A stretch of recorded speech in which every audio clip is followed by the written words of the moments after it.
नमस्कार श्रोते हो. दीपक रेगे कथाकथन चॅनलवर तुम्हा सगळ्यांचं मनापासून स्वागत. श्रोते हो, आज तुम्ही ऐकणार आहात ज्योती कानेटकर यांच्या स्वांत सुखाय या कथासंग्रहातली कथा दोन घडीचा डाव. नियती कशी वळण घेईल काही सांगता येत नाही. आता हेच पहा ना, या दाराच्या चौकटीपाशी परत कधी उभं राहू असं कोणी यशोदाला सांगितलं असतं तरी खरं वाटलं नसतं. पण आज बेल वाजवून ती दार उघडण्याची वाट बघत तिथे उभी होती हे एक सत्य होतं. म्हणतात की मरताना आपलं सगळं आयुष्य क्षणभरात आपल्या डोळ्यांसमोरून सरकतं. सगळं जरी नाही तरी त्या क्षणी या घराशी निगडीत तिचा गत इतिहास तिच्या डोळ्यांसमोरून सरकला. प्रत्येकाच्या भविष्य काळाबद्दल जरी एक प्रकारचं गूढ असलं तरी घडून गेलेल्या भूतकाळाबद्दल तसं म्हणता येणार नाही. रेतीत मिसळलेल्या अभ्रकासारख्या त्यातल्या काही आठवणी चमकत असतात, काही सूर्यप्रकाश आपल्यावर पडण्याची वाट बघत असतात, काही इतक्या स्वयंपूर्ण आणि तेजाळ असतात की मनाचे प्रदेश कायमच त्या उजळवत असतात. या दारामागे बंद असलेल्या तिच्या आठवणी काहीशा तशाच. मान खाली घालून शेवटच्या पायरीवर उभ्या उभ्या यशोदा तोच विचार करत होती.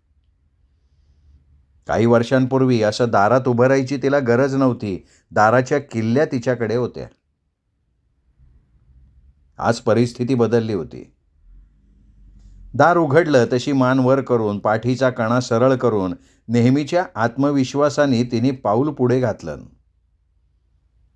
समोर छोट्या शिशिरला घेऊन देवकी उभी होती. शिशिरला पाहिल्या पाहिल्या अनिकेतची आठवण येणं अपरिहार्य होतं. थेट तोच तोंडावळा, तेच ओठ, जेवणे. माय गॉड, इतका बापासारखा लेक कसा हा? तिच्याकडे बघून हसत होता लबाड. तोही ओळखत असेल का आपल्याला? या विचारासरशी तिचं तिलाच हसू आलं. असा कसा ओळखेल तो आपल्याला? आपण अनिकेतला भेटलो तेव्हा तो जन्माला सुद्धा नव्हता. आत या ना. देवकी दारात उभी होती. काहीसं ॲक्शन रिप्लेसारखं वाटत यशोदेनं हॉलमध्ये पाऊल ठेवलं. हे आलेले नाही आहेत अजून, उशीर होईल त्यांना. ते तर यशोदेला माहीतच होतं. आज खेळाडू फक्त बदलले होते, बाकीचा खेळ ओळखीचा होता आणि म्हणूनच या वेळेला ती इथे आली होती.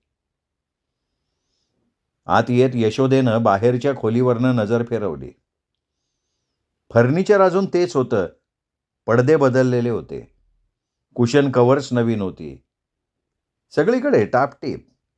कोपऱ्यात ताजी फुलं बागेतली. पलीकडच्या दारातून दिसणाऱ्या फ्रीजवर तरारलेलं मनी प्लांट. कदर केल्यासारखं घर. यशोदेनी चपला दाराच्या डावीकडे असलेल्या स्टँडवर जुन्या सवयीनं काढून ठेवल्या. आत येऊन शिशिरपाशी जात तिने बोबड्या बोलात बोबडगीत म्हणायला सुरुवात केली आणि हात पुढे केले. बोळकं पसरून हसत तो तिच्याकडे आला. तुमच्याकडे कसा काय येतो दरवेळेला कुणास ठाऊक? एरवी तो सहजासहजी जात नाही लोकांकडे. उत्तरादाखल यशोदेचं स्मित. तो खेळतोय तोवर मी चहा टाकते पटकन. चहा चालेल ना? नाही तर कॉफी करते. नाही, चहा ठीक आहे, साखर कमी. दिवाणावर शिशिरला ठेवून जवळचा खुळकुळा घेऊन यशोदा त्याला खेळवायला लागली. काही महिन्यांपूर्वीचा तो रविवार तिला आठवला. दिवसभर आठवड्याअखेरीची कामं, न्हाणं, घर लावणं, वरणभात, दुपारची झोप, पेपर, सगळं झालं. रविवारची संध्याकाळ तशी उरलीच. घरात राहून टीव्हीमय होण्यापेक्षा पार्कमध्ये गेली. लांब चक्कर मारून शेवटी मोकळ्या असलेल्या बाकावर बसून गर्दी पाहत राहिली. नेहमीप्रमाणे तिचं लक्ष लहान मुलं असलेल्या जोडप्यांकडे गेलं. थोडा वेळ त्यांच्या गमतीजमती पाहण्यात गेला. सहज नजर वर गेली तर छोट्या बाळाला घेतलेली देवकी दिसली. आधी तिला वाटलं आपल्याला भास झाला. खात्री करायला म्हणून ती उठून चालत जरा जवळ गेली.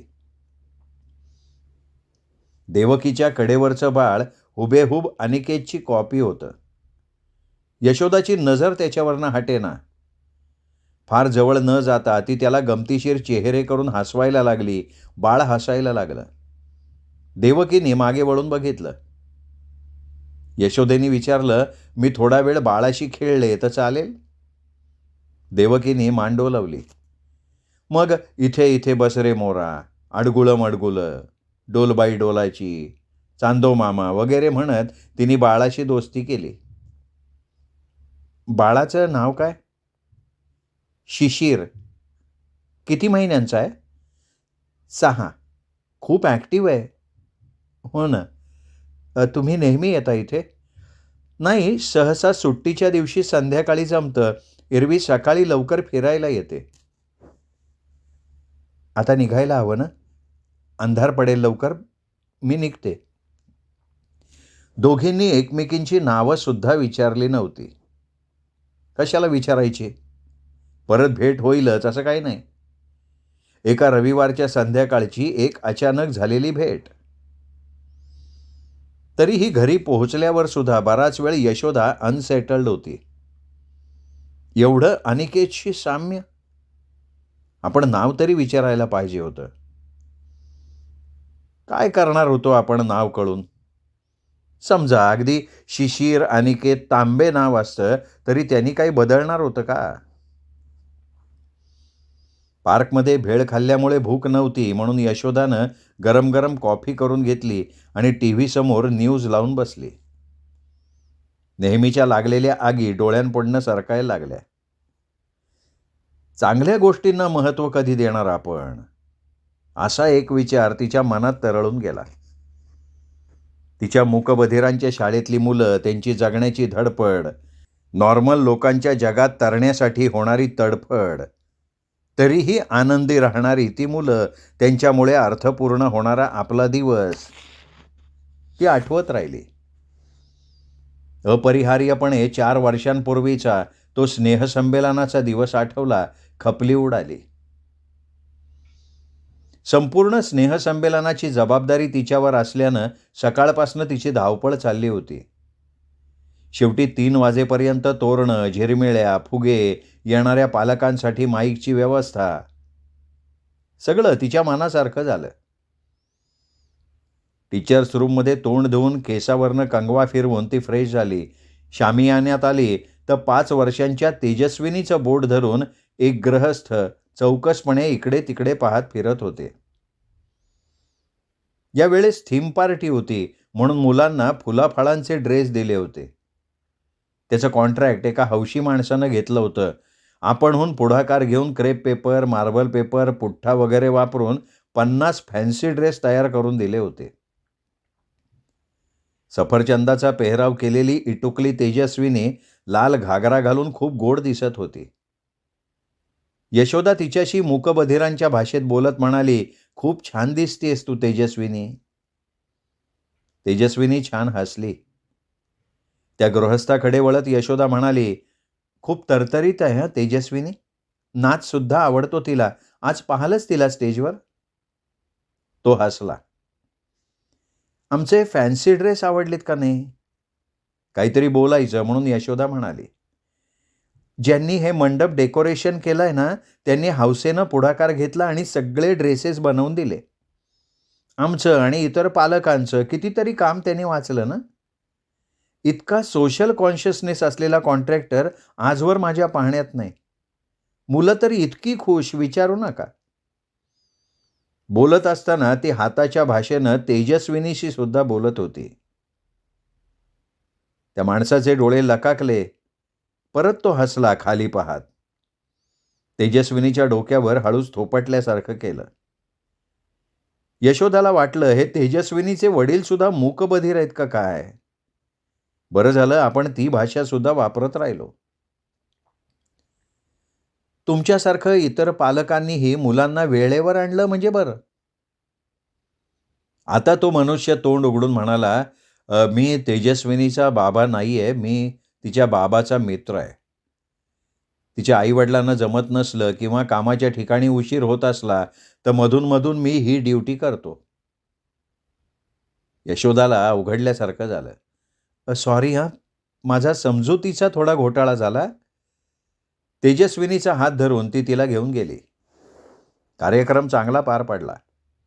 खास फोटोग्राफरची व्यवस्था करून मुलांचे फोटो काढून घेतले होते. पालक मंडळी खुश. पुढे काही दिवसांनी सकाळची शाळा संपली होती. कार्यक्रमाचे हिशोब करत यशोदा थांबली होती. तेवढ्यात शिपाई सांगत आला, तांबे साहेब आलेत. कोण तांबे? नाही ते काय माहिती नाही. पाठवू का? पाठव. यशोदेनी मान वर करून बघितलं तर तेजस्विनीला घेऊन आलेले ग्रहस्थ. या ना, बसा. तेजस्विनी तर गेली. नाही नाही, आज मी तिला घ्यायला आलो नाही. शामी याण्याच्या बिलासंबंधी आलो. तो मी सब कॉन्ट्रॅक्ट देऊन केला होता. त्याचं बिल द्यायचं आहे. आतलं डेकोरेशन आणि पोशाख माझे होते, ते तर मी माझ्या मनानं केलं होतं. त्याचं बिल लावलेलं नाही. थक्क होऊन यशोदा पाहत राहिली. म्हणजे तुमचा थीम पार्टीचा धंदा आहे का? आजकाल कोणी नखातली माती सुद्धा काढून देत नाही आणि तुम्ही एवढं सगळं. तिचं वाक्य अर्धवट तोडत अनिकेत म्हणाला, त्याला कारण आहे. माझी बहीण तेजस्विनीसारखी होती. गेली 16व्या वर्षी ती, पण तिच्या स्मृतीखातर वर्षातनं एकदा तरी मी तिच्यासारख्या मुलांसाठी असंच काहीतरी करतो. तिच्या माझ्यातला तो एक दुवा समजा पाहिजे तर. तो गप्प झाला. I am sorry. अशा वेळी वापरायचे गुळगुळीत निरर्थक शब्द. सवय झाली आहे आता, पण आईला अजून होत नाही. चालायचंच. आयुष्य पुढे पळत असतं. आपणही पाहायचं धावून. तुम्ही काळजी करू नका. बिल पास करवून चेक काढून पाठवून देते. कॉफी घेणार? हां, चालेल. यशोदेनं कॉफी मागवली. अनिकेतनं संस्थेचं मासिक पुढे ओढून चाळायला सुरुवात केली. तुमचं चालू देत काम. नावाशी घुटमळला तो. जमेनिस. यशोदा जमेनिस. नाही नाही, थांबते ना मी. त्या दिवशी इतकं केलं तुम्ही मुलांसाठी. ऐकू येत नसलं तरी स्ट्रीमर्स, फुगे, लाईट्स, पोशाख. मुलं खुश होती आणि मी तर तुम्हाला तेजस्विनीचे बाबा समजून बसली. ती हसली. तिच्या ओठाच्या उजव्या कोपऱ्यात उगवलेली छोटीशी खळी बघत अनिकेत म्हणाला, तो माझा खूप जुना मित्र आहे. तेजस्विनीचं माझ्या बहिणीसारखं व्हावं हा एक योगायोग, पण मिनलमुळे याची मला सवय आहे. म्हणून ते नवरा बायको अडचणीत असले की तेजस्विनीचं बरेचदा मीच पाहतो. कॉफी आली. कॉफी पिता पिता इकडच्या तिकडच्या गप्पा झाल्या. आवडते पिक्चर्स, डायरेक्टर. अनिकेतच्या लक्षात आलं आज यशोदा साडीत नव्हती. हलका लायलॅक कलरचा सलवार कमीज, तशीच तलम ओढणी तिचा गहूवर्ण खुलवत होती. हातात एक सोन्याची बांगडी, दुसऱ्या हातावर घड्याळ. ॲमेथिस्ट आणि मोत्याची नाजूक कान घातली. बोलताना हाताच्या होणाऱ्या सहज हालचाली. कॉफी पिऊन अनिकेत उठला. तुम्हाला कुठे सोडू का? मी गाडी आणली आहे. यशोदेनं क्षणभर विचार केला. इथून 15-20 मिनिटांच्या अंतरावर मी राहते. तुम्हाला अडचण होणार नसेल तर चालेल. आज स्कूटर सर्व्हिसिंगला दिली आहे, म्हणजे रिक्षेची कटकट वाचेल. त्यांनी तिला बिल्डिंगच्या दाराशी सोडलं. तिने शिष्टाचार म्हणून कॉफी घेणार का विचारलं. तो हसला. विरळ होणाऱ्या केसांमुळे एरवी पोक्त वाटणारा तो हसल्यावर एकदम बालिश दिसला. आत्ताच तर घेतली ना, पण परत कधीतरी नक्की. बरं आहे. गाडी गिअरमध्ये घालून तो निघून गेला. 4-5 दिवसांनी चेक तयार झाल्यावर यशोदेनं विचार केला की नाहीतरी आपला काही बेत नाही आहे, तर दिरंगाईबद्दल स्वतःच जाऊन चेक द्यावा. बिलावरचा पत्ता नीट वाचून ती निघाली. शाळेपासून जरा लांब छोट्या छोट्या बंगल्यांच्या वसाहतीत पोहोचली. अर्पण. छोटा बंगला, बाजूला बाग. ती जरा बुचकळ्यात पडली. पण अनिकेतची गाडी दारासमोर उभी होती. घंटा वाजवून त्या दिवशी पहिल्यांदा ती त्याच्या दाराच्या चौकटीत उभी राहिली. अनिकेतनंच दार उघडलं. तिचं येणं अनपेक्षित होतं. तो पाहत राहिला. मला वाटलं हे तुमचं ऑफिस असेल. जाता जाता चेक देऊन जाऊ म्हणून आले. इकडच्या भागाची मला तितकीशी माहिती नाही. पोस्टाने आणखीन उशीर नको म्हणून. चेकचं एवढं काही नाही आहे. हे माझं घरही आहे आणि ऑफिसही. कामाची माणसं जाऊन येऊन असतात. आणि ऑफिस म्हणाल तर आमचे कम्प्युटर महाशय सगळं करतात. वेगळा स्टाफ लागत नाही. आत या ना. ती पहिली वेळ या घरात येण्याची. इथे मी एकटाच असतो. आईवडील गावी असतात. जमेल तेव्हा मी जाऊन येतो. कधी-कधी ते येतात. एकुलता असण्याची एक स्वतंत्र जबाबदारी असते. आई कधी मिनलच्या दुःखातून सावरली असं वाटत नाही. बोलत नाही काही, पण मी जाणू नये. थांबा हां, तुम्हाला लगेच रिसीट देतो. नाही नको, घाई नाही. पोस्टाने पाठवली तरी चालेल. निघते मी. मीही निघालोच होतो. चला कुठेतरी कॉफी घेऊया. यशोदेनं नाकारायचं काही कारण नव्हतं. तशी तिची संध्याकाळ वाचन, टीव्ही यातच जाणार होती. कॉफी पीत गप्पा मारत वेळ कसा गेला कळलंच नाही. काही दिवसांनी संध्याकाळी फोन आला. यशोदेनं उचलला. हॅलो, मी अनिकेत बोलतोय. मी यशोदा. शनिवारच्या संध्याकाळचे कुरोसावाच्या रेड बियर्डचे 2 पास आहे. येता? अरे वा. म्हणजे हो समजू का? यशोदा हसली. पिक्चरनंतर संध्याकाळी अनिकेतचं घर जास्त जवळ म्हणून दोघं तिथे गेले. चप्पल काढून डाव्या बाजूच्या स्टँडवर ठेवून यशोदा पाय वर घेऊन कोचावर पंख्याखाली विसावली. पिक्चरचा विचार करत मागे रेलून डोळे मिटले. सावली पडली म्हणून उघडले तर अनिकेत हातात गार पाण्याचा ग्लास घेऊन उभा. तिने ग्लास पाणी पिऊन रिकामा केला. तसा तिच्या हातून तो घेऊन त्यांनी बाजूच्या टेबलवर ठेवला. तिच्या शेजारी कोचावर बसला. थोडा वेळ दोघंही गप्प. मग दोघं एकदम बोलायला लागले. यशोदाला हसू आलं. तो तिच्याकडे निरखून पाहत होता. तिला गंमत वाटली. एवढं काय पाहणं चाललंय? चेहऱ्याला काही लागलंय का? त्यांनी नकारार्थी मान हलवली. तुमच्या त्या खळीचं खरेपण पडताळतोय. यशोदा परत हसली. सगळ्या खळ्या खोट्याच असतात. असं? म्हणजे कसं? अहो, तिथे चेहऱ्यातली नसच नसते ना, म्हणून खळी असते. नसण्यातून निर्माण झालेलं म्हणजे मिथ्या. म्हणजे खोटंच नाही का? आता हसण्याची पाळी अनिकेतची होती. ही तुमची तर्कशुद्ध विचारसरणी दिसतीये.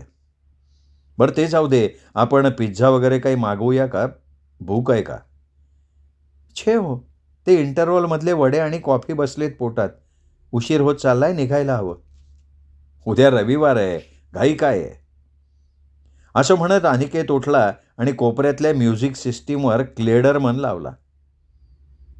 एक कचकचून कळ यशोदाच्या उरातनं उठली.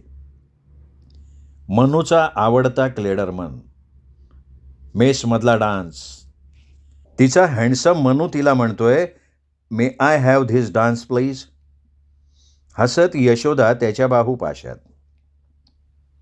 म्हटलं बायको आहे मी तुमची lieutenant Pandit. All my dances are yours. अगं सगळंच्या सगळं मला बहाल केलंस तर इतर ऑफिसर्सची काय वाट? शिवाय give the other ladies a chance. Will you? मुळीच नाही. सगळ्यांना माहिती आहे आपलं नवीन लग्न झालंय. हनीमून कपलच्या मध्ये येणाऱ्यांना स्पेशल नरक सांगितलंय. हे कुठल्या पुराणातनं शोधून काढलंस तू? हसत हसत ते घरी आले होते पार्टीनंतर. दुसऱ्या दिवशीच बॉर्डरवर जायची ऑर्डर आली. आईवडिलांना फोन करून निरोप घेऊन यशोदाला घट्ट मिठीत घेत मनू म्हणाला, माझी वाट बघा यशू. मी येतोच आहे. The next dance is mine. Yes my darling. मी तुझी वाट पाहतीये. यशोदा अजून वाट पाहत होती. मनूनी कॅन्टोन्मेंट सोडल्यावर ती सासू सासऱ्यांकडे राहायला गेली. दररोज रात्री हृदयात धाकधूक घेऊन बातम्या बघायच्या.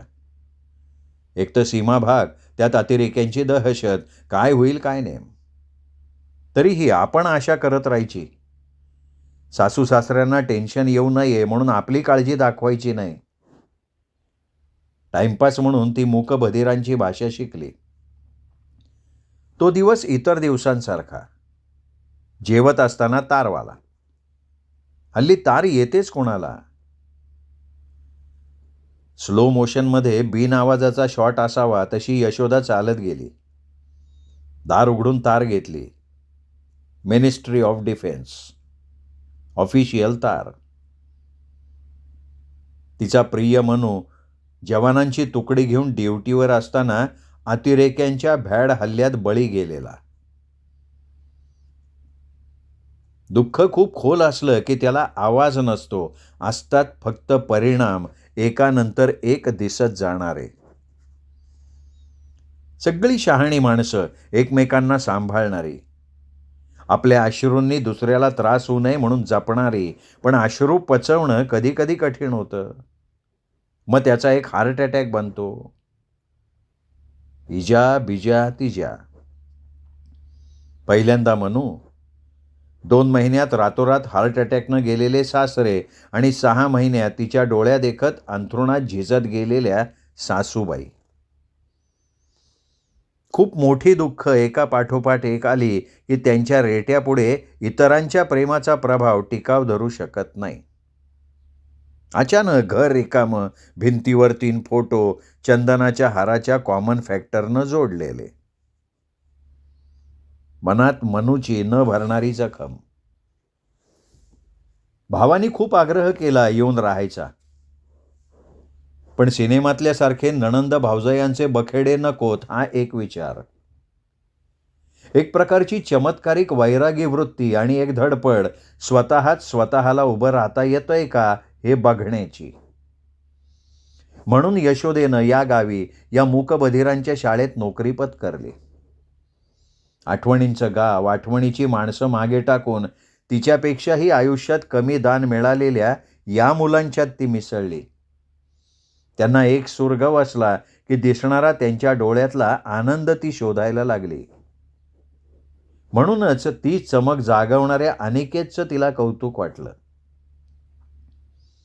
दुःखाला काळवेळ वर्षाचे नियम नसतात, ते फक्त असतं. लीडरमनच्या सुरांनी परत विद्ध करेपर्यंत फोटोतल्या हँडसम मनूबद्दलचं दुःख थोडं हलकं झालं होतं. यशोदाच्या नकळत तिच्या गालांवरनं अश्रू ओघळत होते. अनिकेतला काही अर्थ लागेना. तो तिच्याजवळ बसून तिचा हात हातात घेऊन म्हणत होता, अगं हे काय यशोदा, काय झालं, का रडतीयस. एका वाक्यात कापलेलं अहोपासून अगपर्यंतचं अंतर. तिने नुसती मान हलवली. आठवणी. त्यांनी विचारलं. तिने होकारार्थी मान हलवली. त्यांनी हलकेच तिचे अश्रू पुसले. तिच्या केसांवरनं हात फिरवला.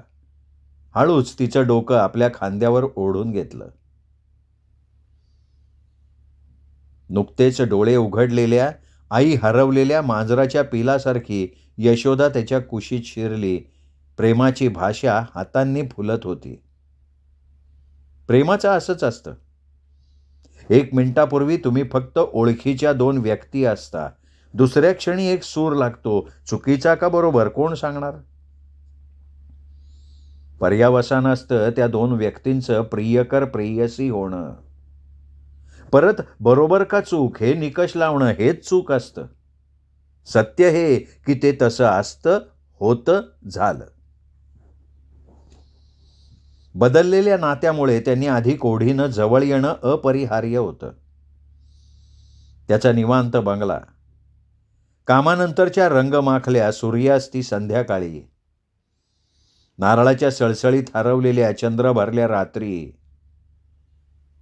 पावसात सुस्नान दुपारी. किती आणि काय.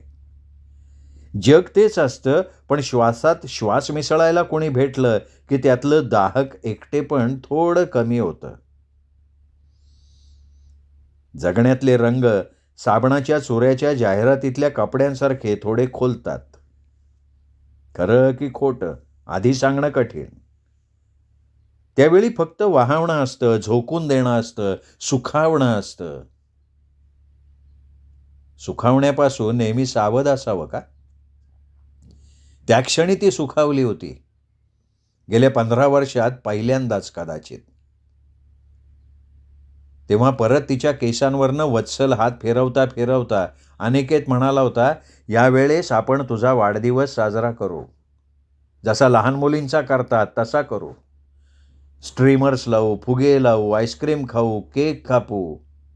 एका श्वासात सगळ्या मेणबत्त्या विझल्या पाहिजेत. किती मेणबत्त्या लावायच्या? ती मनसोक्त हसत होती. हसण्यापूर्वी विचार करायला हवा होता का? आता विचार करून फायदा नव्हता. हे बघ, कॅन्डल्स मावणार नाहीत केकवर, तेव्हा असं कर, 3 दशकांच्या 3 आणि वर 7 लाव. तिच्या केसातून फिरणारा त्याचा हात थांबला. ती त्याला आणखीन थोडी बिलगली. माय गॉड, काय रे, काय झालं? परवडणार नाही का पार्टी? परत ती हसली. तू तू माझ्यापेक्षा 5 वर्षांनी मोठी आहेस. केवढी यंग दिसतेस. मला वाटलं फार तर माझ्या एवढी असशील. त्यांनी खूप फरक पडतो का अनिकेत? ते आत्ताच कसं सांगता येईल? जग विलक्षण असतं यशोदा. त्याला काय परवडेल काय नाही हे सांगता येत नाही. इथे जगाचा कुठे संबंध आला? I was serious about this relationship. मग आता वयाचा फरक आहे असं लक्षात आलं म्हणून त्याचं एक अफेअर करून थांबवून टाकणार आहेस? मी काय विचारते अनिकेत? आत्म्याला वय असतं का? प्रेमाला वय असतं? इव्हेंच्युअली मला सेटल व्हायला हवं. मला तुझ्यापासून एक गोड बाळ हवं होतं. मग ते काय अगदी अशक्य आहे का? अगदी अडॉप्शनचाही पर्याय आहे की. नाही, मला आता सगळा फेरविचार करायला हवा. आईचं काय? मिनलचं दुःख अजून ओलं असताना अजून एक घाव तिला सोसेल का? मला अजून थोडा अवधी हवाय. शांतपणे ती उठली. बाथरूमला जाऊन कपडे सारखे केले. दिवाणखान्यातली पर्स उचलून घेऊन कोपऱ्यातल्या स्टँडवर ठेवलेले सँडल्स चढवले आणि बाहेर पडली. दिवस आले आणि गेले. किती ते माहिती नाही. तिने हिशोब ठेवला नाही. रोमॅन्टिक कवी तिने सोडले होते. ती सध्या सेमस हिनीकडे वळली होती. त्याची एक एक दणकेबाज कविता तिला खेचून घेत होती. 3 शब्दात एखादं शक्तिमान शब्दचित्र उभं करणारा हा कवी तिच्या डोक्याचा संपूर्ण ताबा घेत होता. फोन खणखणला. Hello, Yashoda Geminis here.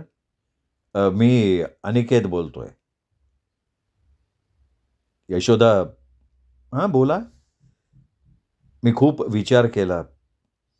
तू खूप आवडतेस मला. सुंदर तर आहेसच. शहाणी, सुबुद्ध, विचारी सुद्धा. जशी जशी मला सहचरी पाहिजे होती तशीच. पण पण हे वयातलं अंतर मी ओलांडू शकत नाही. माझ्या आईवडिलांना हे समजणारच नाही आणि आणि त्यांना तेवढं दुखवू शकत नाही मी. पण बुळचटासारखं तुला न सांगता पळायचं नव्हतं मला. मला माफ करशील? काही मिनिटं युगांसारखी. प्रेमात माफीचा प्रश्न नसतो अनिकेत. शिवाय काही छान आठवणी आहेत पदरी. धन्यवाद. जे काही दिलंस त्याबद्दल आणि निरोप घेतल्याबद्दल. तिने फोन ठेवून दिला. कामात स्वतःला झोकता येतं. तिने झोकून दिलं. 3 वर्षात संस्थेच्या संचालिका रिटायर झाल्यावर तिची या पोस्टवर नेमणूक झाली. मुलांचं, संस्थेचं तिने मन लावून केलं. दिवसभर ऑफिस, काम. तिथली मुलं झाली की कधी-कधी साध्या आवाजांच्या दुनियेत जावं वाटे. दुडू-दुडू धावणारी, खळखळून हसणारी बाळं बघावीत. हिरव्या गवताचा वास घेत स्वस्थ बाकावर बसावं म्हणून ती बगीच्यात जाई. झाडाखालच्या बाकावर बसून ती समोर थुईथुईणारं जीवन बघे. अधेमध्ये पालकांच्या परवानगीनं एखादं बाळ मांडीवर घेई, मग बाळ आईला परत देऊन घरी येई.